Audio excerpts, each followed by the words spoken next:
Thanks a lot, Emily. So, yeah, as Emily mentioned, I'm a complex problem solver. For over 25 years, I lead teams, and I've been a manager in the engineering sphere, the corporate world. But a few years ago, I had to get involved in the whole chronic disease thing. So I'll bring you through a few stories. There'll be a little bit of science, you know, some of it might be a little heavy, but I've tried to pitch it at the right level. So, we'll move ahead.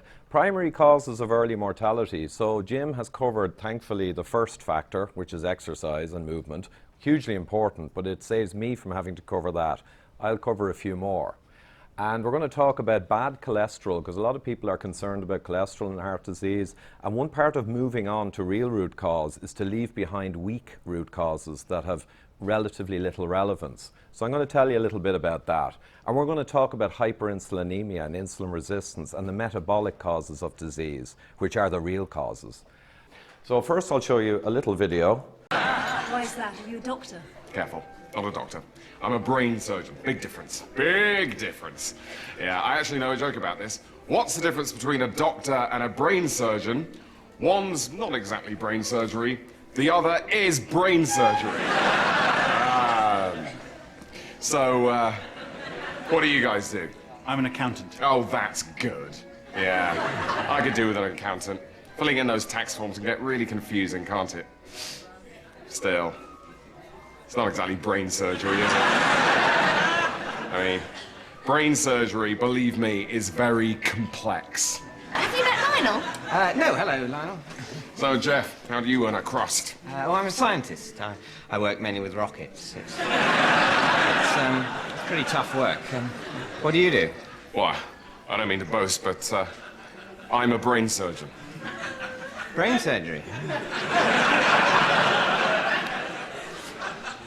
Not exactly rocket science, is it? So, there's a message there somewhere, but you might see at the end. So, my story, happy as Larry in 2013, I'm going in for standard blood test results. And I've always been pretty healthy and done triathlons and stuff, so I reckon they'll be good like before. And a few of the notable ones are GGT, a liver enzyme, serum ferritin, it's the iron loading in the blood, and cholesterol, our old friend, right? And that's what they should look like, under those black bars, nice and happy. But this is what mine were. And I was a little annoyed, hence the picture, because when I looked at the lab reference ranges, right, that is my life, I immediately knew that these are way outside. They're up in the top sigmas. So I said, hold on a minute, this looks pretty bad. And I also realized another thing. As I spoke with the doctor, in the back of my mind, I was analyzing these figures and thinking, there's going to be a few primary root causes for these. No matter how complex the system is, a human is no exception. When you get figures way out of whack, there's always a few primary causes for them, not 20 or 30, okay? So I talked to the doctor, and subsequently I went to 2 more doctors in the following weeks, because the first doctor, instinctively, I wasn't getting what I needed. 2 questions. What are the causes of these figures, and what are the implications of these figures for morbidity or mortality? Couldn't get the answers. The first doctor suggested I might have hemochromatosis, more common in Irish people. It's an iron loading in the blood disease, very serious, very serious. Maybe reduce the wine, because GGT, the liver enzyme, is commonly by doctors perceived to be something that's driven up by alcoholics. They don't realize it's an enormous marker for many other much more common problems. And maybe eat more healthy whole grains, you know, the food pyramid riff. Long story short, second doctor, pretty much the same thing. Reduce the fat for the cholesterol maybe, but vagueness. And the third doctor, a very experienced guy, pretty much the same thing. And at this stage I knew they're not really sure what it is, and these are standard blood tests. I was kind of shocked. So the third doctor noted that the iron, the serum ferritin he'd been seeing get higher and higher, particularly in middle-aged men, for the last 30 or 40 years of his practice. And he was wondering what that was. And after a couple of weeks of research, I was able to go back and explain it to him, which he enjoyed, and I did too, somewhat. So I was angry now, because I had made a lot of effort going to 3 professionals in this sphere, and I had got very little, and the hemochromatosis genetic test came up negative. So I had nothing, right? So I did what I do in my work world. It occurred to me that this is data, complex systems. I'm a biochemical engineer originally. I've been doing this for 25 years. Data, problem-solving approach, statistical inference, all of the structures and practice of problem solving. So I went to ResearchGate, got a corporate log on, I went to PubMed, and I began to research these things myself from the root. No books, straight to the published research of the last 100 years. And first one, cholesterol, I found out quite quickly, is highly misleading marker. This is the Hunt study from Norway, I believe. 60,000 men and women followed for many years, over a decade. And as you can see in the red line, as the total cholesterol is higher for women in red and for blue for men, there's lower all-cause mortality with no exception. So the higher the better for all-cause mortality, right? So there's lots of papers like these, but they don't get a lot of attention. So I quickly moved on from cholesterol because I realized as an engineer, this is a highly misleading marker and may even be inverse, right? So forget that one. To show you the bad cholesterol LDL, people know the LDL, the bad one, the really bad one. Well, if you see the bad cholesterol all the way up to 5.7 millimoles on the bottom right of the graph, I have no pointer, that's massive bad LDL. Your doctor would have a heart attack himself if you at that level, right? Mine was up at 4, which is terrifying too. But you can see if your HDL is high, that zone there, then a high LDL has no excess risk. So risk is moving up the graph, but you're down in the safe zone if your HDL is high, even with a huge LDL. So I realized the ratios of LDL to HDL are crucial, and I'll explain shortly why. The LDL on its own, very misleading. But I went on to GGT after finding out this stuff in the first week or two, and GGT was super high. But then I found papers showing that GGT was a massive predictor for coronary artery disease. And I've shown LDL there is nothing in comparison. GGT is used by the actuaries. It's huge. And I know all the mechanisms now. You can see the tightness of the error bars, higher quartiles of GGT, and massively increasing risk. 7 times for the upper quarter in this study. And for type 2 diabetes, which is the biggest disease in the world and the most undiagnosed disease in the world and causes the most heart disease in the world, with my BMI, at the higher quartile of GGT, I'd have 14x risk for future type 2 diabetes in this study. So these things blow away cholesterol. I mean, they utterly obliterate cholesterol as risk factors. And it's because they speak to true root causes, right? They're not proxies. So ferritin, and I'll speed up now, conscious of time. I was very angry after seeing these because now I knew the answer to my second question, what are the implications? Well, they're bloody huge, right? And doctors didn't know. And I went on and found that ferritin was a massive predictor for atherosclerosis, or the process where your arteries get inflamed and cause heart disease, right? You can see the massive rise in risk for ferritin, whether they statistically correct it or not for other things. Huge risk factor. LDL shown for reference there, barely registers, barely registers. This one you might find interesting. Studied low LDL guys and super high LDL guys. Only 1% of the population have LDL over 5 millimoles. It's huge LDL, bad cholesterol. But you can see for heart attacks, they got the same rate of heart attacks over a long period in a study. Until you look at their ferritin. When you look at their ferritin, the high ferritin guys have a massive risk if they're high LDL because of mechanisms which I won't get into. And even the low LDL guys have a higher risk if their ferritin is high. So that'll give you just a picture of people who are running around after cholesterol are basically kind of wasting their time, largely. Not completely, but largely. So another month, hundreds of papers. This was me in Singapore, quite overweight at the time. And I had crabs back then as well. Chili crab, pepper crab, Singapore. Delicious. Highly recommend it. So I discovered many things, but I hypothesized that GGT and serum ferritin must be markers for something I discovered recently. Insulin Resistance Syndrome, also called metabolic syndrome. It's the biggest disease state in the world. It causes most chronic disease, and they're still not sure what it is. It's huge.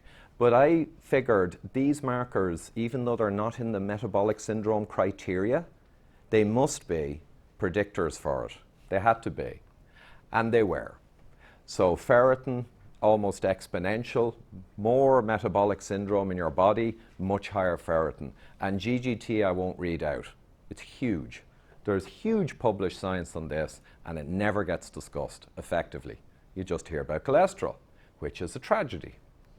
So I applied a root cause solution. At this stage, I knew what the root causes were. I'd gone pretty deep into the mechanisms and the biochemistry, and I was almost certain I had it cracked, okay? But you can never be too arrogant, could be wrong. My intervention was nutritional only. Now, I was doing a bit of exercise anyway, and I didn't particularly up that for this experiment. I was eating a fairly healthy diet. My wife Eilish does kind of classic Irish cooking, meat, veg, potatoes, pasta as well, all that kind of stuff. I do a good bit of cooking myself. I was eating excessive carbohydrate, which I realized was the cause of my problem, right? Breads, pastas, potatoes, too much fruit, rice, all this kind of smoothies. I was also eating a lot of orange juice or drinking, which is a disaster. I mean, that's pure liver shock poison. So I cut out all those things, and I went to quite a simple, high healthy fat diet: fish, avocado, olives, olive oil, double cream, you know, still fatty meats. I got the fattiest lamb cuts, Irish grass-fed. That's what I began to focus on. I had plenty of non-starchy vegetables, you know, not the starchy tubers, but plenty of what you see in that picture. And I cut out the fructose as well and the sugar. That's kind of a no-brainer. I knew that within days of research. So essentially, I did keep the wine constant through the experiment, because I have a couple of glasses a day, and I didn't want to confound the experiment, you know. I want to keep that, see what happened, yeah. So it's a cliche, but I basically, the food pyramid, I inverted the advice we've been given for the last 50 years. I tailored slightly, cut out the high sugar fruits and did a little bit of tailoring, but I essentially did that, and I kept a solid base with the wine. So what happened, this insulin resistant, high ferritin GGT, you know, fat guy, after around 8 weeks? Well, my GGT and ferritin, which are the master markers, really important, they came right down into range, unsurprisingly. The ratios of my cholesterol, which are important, the ratios, not the LDL on its own, they were not too bad, but they improved greatly as well. As expected, when you solve root cause, all boats tend to rise. My blood pressure, I had always got kind of pre-hypertension. Not very high, but it was always a problem unless I was training very hard. That blood pressure came right down, and it came down within a week or two, long before the weight came off. It is very important to realize that it is not obesity that drives hypertension. It is the biochemical processes, mostly of which are affected by lack of exercise or what you put in your mouth, right? So your blood pressure will collapse when you fix the root causes before the fat has time to come off your body. So it's an important point. And I lost around 15 kilos, whatever, and my waist came down. So that was all pleasing. Root cause solution approved. When you've been doing it for 25 years and you do it like this, you know it. The fact it's n equals 1 doesn't really matter. So why? Why did the story I just tell you, how is that possible that we have ended up with a system that obsesses on cholesterol and misses the big game, right? That tells us to eat loads and loads of pure glucose, which is carbohydrate, right? Which over time will cause significant problems. But there are guidelines. That's what we get told. Why did that happen? Well, here's one of the main reasons why. This guy back in the 70s and 60s, Ansel Keys, came up with a lot of what I can only describe, having spent 5 years researching it, as junk science, essentially, based on correlations. And he had a 7-country study which appeared to show that fat caused, higher cholesterol caused heart disease, which is since debunked effectively. Many papers and specialists tried to debunk this over 30 years, but no one would listen because the orthodoxy is literally trapped in this massive ship that won't change course, but it will in the coming years. But in 2017, we got a beautiful study, and it was the pure study, and it took a massive dump over that old 60s and 70s junk science, right? Apologies for the vulgar image. But it really did, and it had 10 times more people than the 7-country study. Men and women were covered. this one that all our science is based on, essentially at just 10,000 men, 18 countries versus 7, and modern methods, and a team of 25 PhDs and professors, Canadian-based. And it basically showed, rather than saturated fat or fat driving heart disease and being linked to it, if anything, there was lower mortality and lower cardiovascular disease for the highest percentages of fat in the diet. Okay, it doesn't prove fat's great, it's only an associational study, but it proves the junk science was wrong, that led us astray. Okay, it essentially showed that the higher the carbohydrate, the higher the mortality, which makes absolute biochemical sense, believe me. So we're going to move to part 2, beyond cholesterol, and hit the primary drivers of heart disease. I did do a lecture on this back several years ago, the cholesterol conundrum on YouTube, for people who are interested in the heavier biochemistry and how cholesterol works. You can look at that, but I won't make you suffer today. But we will bring in an expert in cholesterol, one of America's top lipidologists, Thomas Dayspring. He's a professor, and he's spoken to thousands of doctors and cardio groups about cholesterol. He knows the stuff. And he told me a few years ago what I knew already, but I was delighted to see it from a top cholesterol lipidologist expert. He said, the majority of heart attacks are due to insulin resistance. Okay, that's fine. I'll tell you a bit more about that soon. And LDL, the classic, is a near worthless predictor for cardiovascular issues. Makes sense too. Thank you, Tom.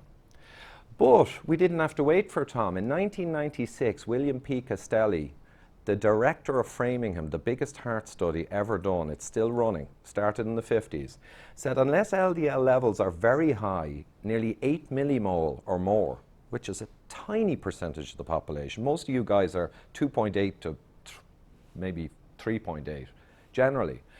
They have no value in isolation of predicting individuals a risk of coronary heart disease. So I'm just looking at you guys now and thinking you're going to become a problem for your doctor in the next few weeks. But anyway, so that's the director of Framingham. He said the total to the HDL ratio, or the triglyceride to HDL ratio from your panel, which you can get and you can calculate, is a far better predictor than any of the other measurements all put together. Not only in Framingham, but in Physicians' Health Study and many other studies, and I have them all. It's always true, it's always the same, because it speaks to genuine cause. But why are the ratios so good and the cholesterol they've been using for generations is kind of useless? Well, here's why. You can see LDL in the top left, and down on the bottom there's the risk ratio for future heart disease. So sure, LDL says you got a 1.5x higher risk, right? 1.5 times the risk if it's really high. But look at the ratio's predictive power. Total over HDL there, which is like trig over HDL, nearly 4x in this study, women's health study. And why is that? Why are the ratios so good? And the reason is that the ratios are not really measuring cholesterol at all. The ratios of your cholesterol metrics speak to your degree of insulin resistance. They're an excellent proxy and reflector of your insulin resistance. And we see here in this study, increasing ratio of cholesterol, massive increase in insulin resistance of that person, right? And that's why. That's not really about cholesterol at all. It's a proxy. So I'll show you one quick study. I've cut out a lot of them for simplicity. This one is recent. 100,000 plus men and women, middle age, followed for 8 years. Perfect cohort, right? It's kind of like us, generally.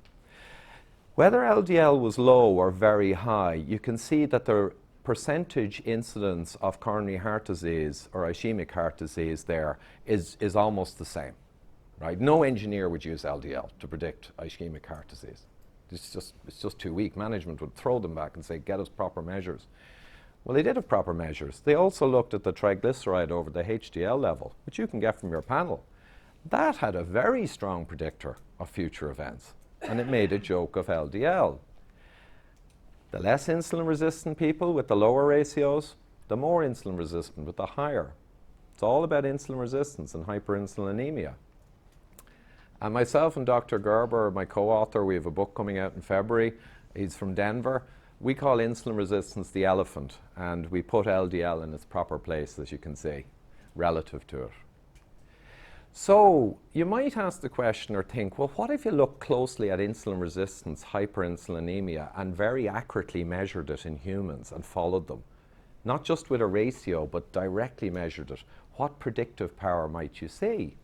So Professor Reven, an expert in insulin, did this in 2000. He followed middle-aged or 65-year-olds for nearly 7 years, and he split them into thirds of insulin, measuring them with a steady-state plasma glucose, which is a very accurate measure of your insulin status, which is the big game. The lowest third of those people 7 years later had no disease, no death, which is unusual for 62-year-olds followed for 7 years, that they're all so healthy. It doesn't surprise me, but it would be seen as unusual. The middle insulin people from the study had quite a bit of action going on. And the high insulin people, they had all the action, right? Heart attacks, cancers, diabetes, all the diseases of modernity. The risk ratio for being high in this insulin metric was 40 times for the highest people, 40 times the risk of chronic disease in the 7 years. What was LDL in the same study? 1.001x. And I don't need to tell you that was non-significant, right? So Reven knows the score, and a lot of people increasingly know the score about this. A quick view, engineers always look at early cycle failures. If we're making, 5 million inkjet cartridges a month, we want to look at the ones that fail in the customer's hands at 1 year, not at 4 years or the design life, because the ones that fail early will get you a much more direct route cause path. They'll tell you more. What about humans and heart disease? What's crucial to watch from this paper for early heart disease in humans? You can see there in red, I've called out what this paper called out correctly. All of those things in red relate to metabolic dysfunction, dysregulation, insulin and leptin signaling, right? They're all my things. They also mentioned LDL, I put in black, but they noted that we don't really have much data for children's LDL in later outcomes, so we're not really sure, which speaks volumes. One study they referred to within this study did look at insulin resistance syndrome or metabolic syndrome, what we're talking about. Children 6 to 19 years with that syndrome significantly present had a 15 times risk of future cardiovascular disease. So you can guess what engineers would be measuring if heart disease was a technical problem in the corporate sphere. We need to save money, we need to fix problems. We don't make money from failed policies. Many people do, but we don't. These are the measures that matter. So part 3, the real problem. Let's have a look. And I'm going to go very high level, light detailed, but it appears that the problem starts in your adipose tissue. The liver is extremely important, the pancreas, all of the subsystems of the human play a part. But the adipose tissue, your fat tissue, is where you initially begin to go down. And I'll show you 4 different types of people. One is insulin sensitive, low risk for disease. They've got a moderate amount of subcutaneous adipose tissue. That's what we carry around us on our ass or on our tummy and arms. And it acts as a shield. When you eat bad food or excessive food, occasionally, your adipose tissue mops up the energy and then it releases it steadily over the subsequent fasting period to fuel you. It acts as a kind of shield, essentially. And your liver gets protected by your healthy adipose. So those guys are healthy, guys or gals. This guy, metabolically obese, normal weight, millions, countless millions of these people all over the world. They're insulin resistant, their adipose tissue is inflamed, and they are high risk, but they don't appear fat. They don't appear fat at all. They're also called TOFIs, thin outside, fat inside, right? These people are a problem. These are the people who drop dead, and people say, didn't smoke, wasn't fat. These people have disease, and whether lack of exercise is one big factor that will drive it, and many others as well. Their liver takes bullets from bad food and excessive food. Their liver is not protected. They have visceral adipose tissue shown in green. That's like a second shield. It's the fat around your organs and your viscera, right? That becomes very inflamed, and it no longer functions. It becomes a problem. Third of 4 is the metabolically unhealthy obese. And these are the classic big fat people, right? Really overweight. If they have a heart attack, you're kind of not too surprised, in fairness, okay? These people at least know they're at risk. they've got a huge amount of subcutaneous adipose tissue, and they've got visceral adipose tissue in large amounts. It's all inflamed. Those guys are in trouble. But at least they kind of know it. And these are really interesting. The metabolically healthy obese, and there are a lot of them out there, and I have many studies on them. They actually are insulin sensitive, and they're actually lowish risk. Not quite as low as a slim insulin sensitive, but they're quite low, right?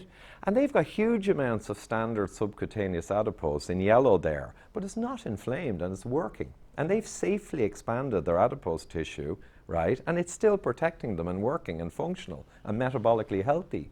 These are really interesting people, and they're relatively low risk. So we're not too worried about them either, really. They're getting away with it.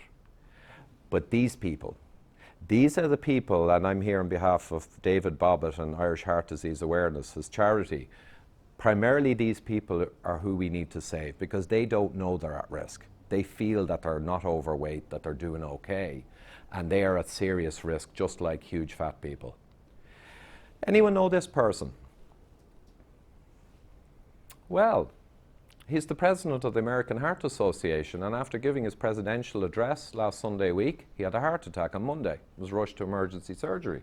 He's 52 years old. And this is not in any way, you know, our thoughts go out to him and his family, but it just shows you, he's not, doesn't look fat to me. He has access to the best information.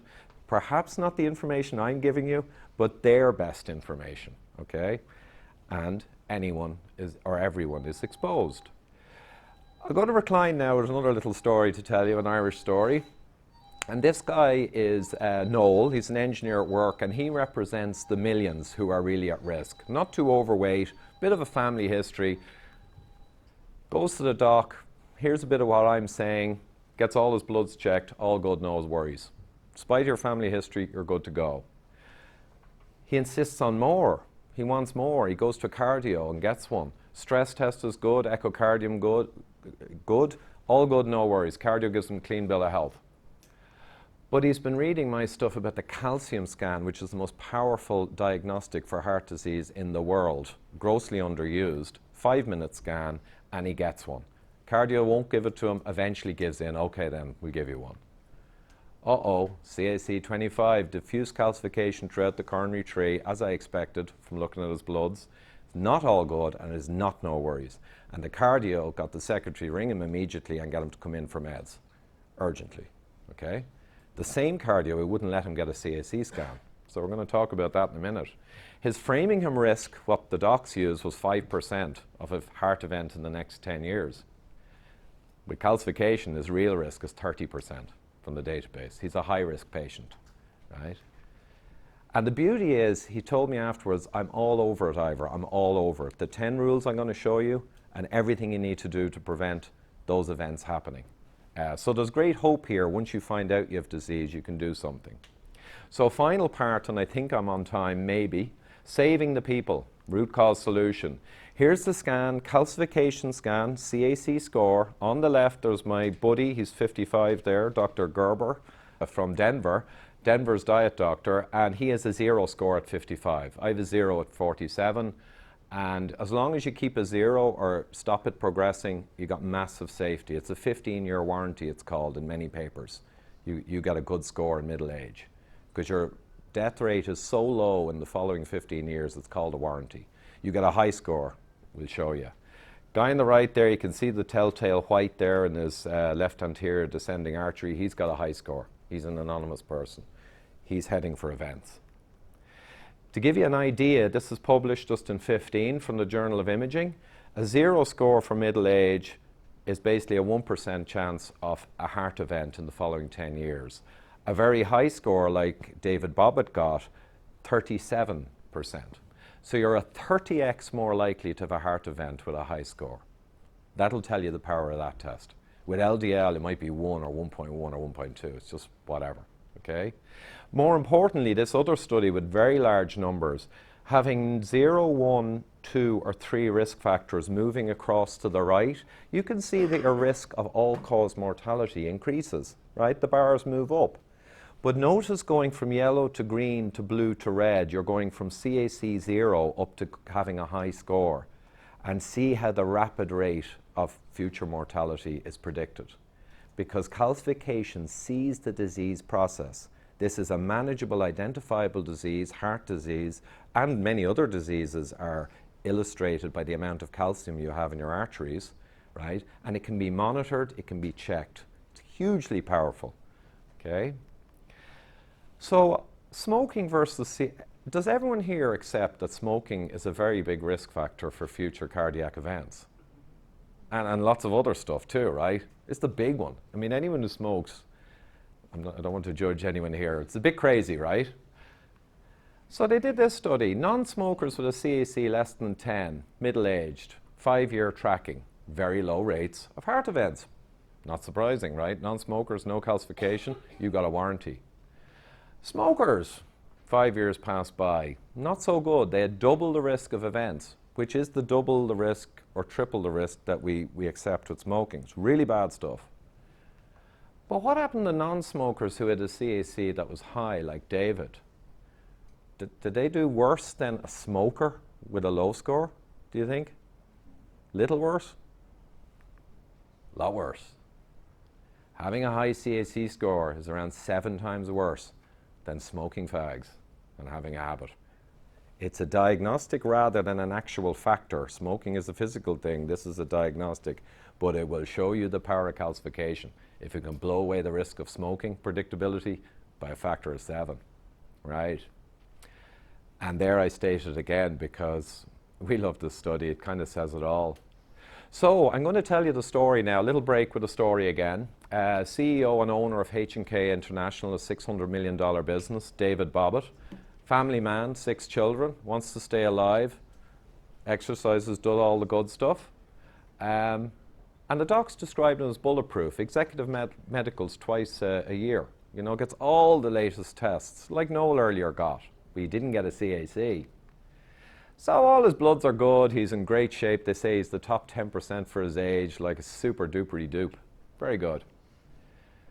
But then he gets a calcium scan at random in the States, 906, right? Worst 1% of his age for heart disease. 3 blocked arteries and a partial. 75% people with that score will have a major event or die in the following 10 years. So he goes from 0 to 0 based on 1 scan. That's how powerful it is. Bulletproof, right? If you go with orthodox approaches, yeah. He researches intensively, takes a few months off his business. The USA experts tell him meds and diet only for your disease. Stents will not improve your life or your outcomes. Surgery, no need. They're correct. They're correct. The Irish experts, when they saw it, said, oh, we got to do a bypass. We've got to put stents in you. So David now realizes no one's using a scan that can tell you and warn you above anything else. And now they disagree all over the world on what to do about it. Like, how do you guys run a business? And they run a business that's not based on getting root cause and solutions so much as the business is based on different things in medicine. So he's going crazy. He finds out then he was rampantly diabetic, undiagnosed. His blood glucose was going into the stratosphere after every high-carb meal. He found out heart disease is resolvable, and I'll finish with that, and that nutritional solutions rule. Along with exercise and meds have a place, but nutrition is extremely important. Dealt with his disease process. He's now stabilized his calcium over the last 4 years. His risk level will have plummeted. Once you stabilize the calcium, your risk plummets, okay? IHDA charity he set up, you can go to that site, and he funded the Widowmaker movie for $2 million, British director. And all you guys will get a token today so you can watch it on Vimeo for free. Gillian Anderson narrates it. It's a very exciting historical narrative of the politics and financials of how calcification never got adopted properly. So solutions, better move fast now. We're all on a hyperinsulinemia insulin resistance spectrum. This is the easiest way to put it for the general audience. Down on the bottom left, you've got truly non-diabetic, insulin-sensitive people. They've got exquisite metabolic signaling with their insulin, leptin, adiponectin, and all the other mechanisms that I researched for years, right? They've got it good. They can get killed by infections, child mortality, animal attacks, accidents. Otherwise, they will live very, like Jim's graph earlier, they're going to be right up there with the high productivity, vitality, capability, and high lifespan. Top right, you've got wheels off the wagon, full-blown type 2 diabetes. And that's essentially the other end of the road. That's where you've got the Alzheimer's, cancer, strokes, everything at much higher rates. Type 2 diabetes is huge in the world. I have data to suggest that maybe 60% of adult Americans are essentially type 2 diabetic if you test them properly, right? It's huge, and that's where a lot of the disease is coming from. Bottom left, you've got good health, longevity, vitality, joie de vivre, a long lifespan, and basically you are highly functional, right? Top right, as I said, where all the bad stuff is, essentially, mostly. Bottom left, you insulinemic, healthy, non-diabetic, just to stress it, I reckon a third of US adults are in this zone. Middle third of US adults roughly are hyperinsulinemic, unhealthy. They call them pre-diabetic, but by my test they'd be essentially diabetic. Pre-diabetic is a distraction. Top right, highly hyperinsulinemic, very unhealthy, very diabetic. I was somewhere in the middle here. My GGT and Ferritin flagged the biochemical processes that underpin these disease kind of outcomes. And David Bobbitt, as I said, was up in the top right. He was extremely diabetic. He was at the top of the spectrum, but the calcium scan caught him. Otherwise, he probably would have gone down in a major event, right? Where are you? There's a question. So I showed you there the couple of graphs around CAC predictability. That's the acid test.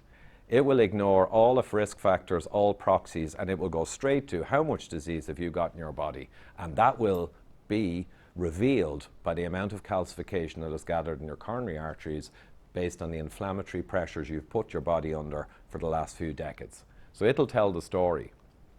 But there are a lot of good blood tests, which I won't go into now, to track your progress. They don't include LDL, but these are a clustering of some really powerful blood metrics, right? No time to go in. How do you fix it? Well, this hyperinsulinemia, insulin resistance, it's not just driven by excessive carbohydrate. It's driven by lack of sleep. It's driven by lack of exercise. Smoking will drive up your insulin and your insulin resistance, right, in no time. So you know what to do there. You stop smoking. That's an easy lever to pull. Okay, that's an easy one. Lipopolysaccharide from gut microbiome and leaky gut can get into your immune system and cause hyperinsulinemia and insulin resistance to develop. That's an interesting one. But you can't just switch off your gut, right? So let's look at what you can do. The 10 rules from myself and Dr. Gerber, the 10 levers. Refined carbon sugar and vegetable oils, industrial vegetable oils, right? They're no-brainers, they're elimination levers. You get rid of all that stuff. Processed food, you got to get rid of it because most of it's stuffed with vegetable oil and refined carbs and sugars, which underpin most chronic disease. Low carb, healthy fat, high quality protein regime. And this is lots of vegetables, but they're low starch, low glucose, healthy fats, olive, avocado, fish, all this stuff, and grass-fed ancestral meats, high quality protein. When you go on that diet, as I found and hundreds of thousands of people are finding now, all around the world, you get exquisite control of your appetite. It's extraordinary. When you become a fat burner through taking the right fuels, you can control your appetite at will. It's a great power. And you can do fasting behaviors. Can't get into detail here. Hugely beneficial and linked to longevity, fasting behaviors. And then there's sun, stress, sleep, exercise, which I left down there because Jim has covered exercise extremely well, and I wanted to highlight some other aspects. And supplements, I won't get into detail because of time.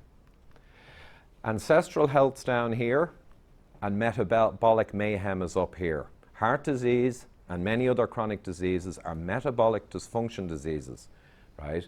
And they mainly operate at the high end of the hyperinsulinemia spectrum. Final sequence, and you will be free. What do you do? Middle-aged, middle risk, man or woman, worried about longevity, worried about the future, got a few kids, maybe not, still interested.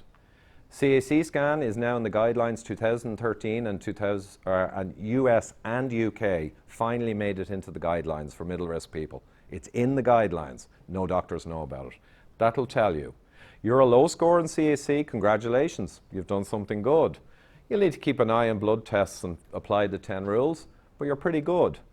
5 or 7 years later, you might check back in, make sure nothing's fallen off the wagon, make sure your CAC is still very low or hasn't increased much, that your risk is low, you know.